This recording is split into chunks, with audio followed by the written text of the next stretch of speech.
Kamu sering batuk, sudah minum obat apa aja tapi batuk nggak bisa berhenti.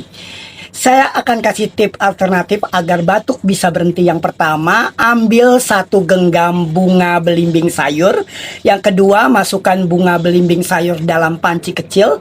Yang ketiga, masukkan 2 gelas air ke dalam panci yang sudah ada bunga belimbing sayurnya. Yang keempat, didihkan dan saring hingga menjadi 1 gelas.